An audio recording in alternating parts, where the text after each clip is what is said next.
शिंदेच सबसे बडा खिलाडी असल्याचं अधोरेखित झालंय।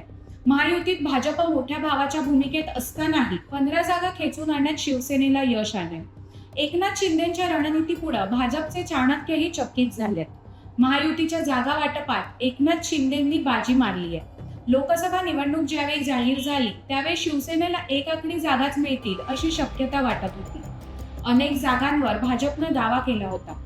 अशाही परिस्थितीत एकनाथ शिंदेंनी त्यांच्या सोबत आलेल्या नेत्यांना उमेदवारी मिळवून देण्यात यश मिळवलंय।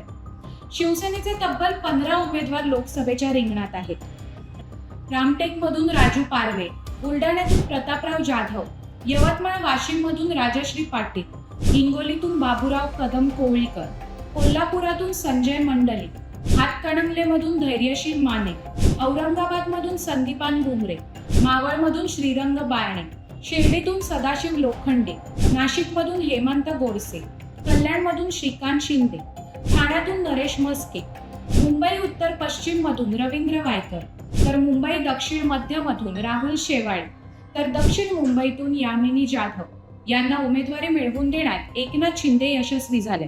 नाही म्हणायला भावना गवळी, कृपाल तुमाने आणि हेमंत पाटील यांना उमेदवारी मिळाली नाही, तरीही या जागा शिवसेनेनं सोडलेल्या नाहीयेत। ज्यांना उमेदवारी नाही त्यांचं पुनर्वसन करण्याचं आश्वासनही शिवसेनेनं दिलंय।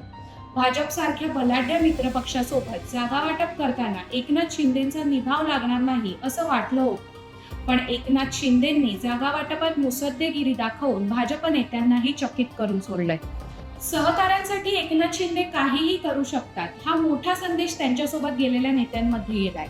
निवडणुकीचा निकाल काहीही लागो, पण एकनाथ शिंदेंनी अर्धी लढाई जिंकली आहे हे मात्र अधोरेखित झालं। हा व्हिडिओ तुम्हाला कसा वाटला आम्हाला कमेंट्समध्ये नक्की सांगा आणि लोकशाही मराठीला फॉलो आणि सबस्क्राईब करायला विसरू नका।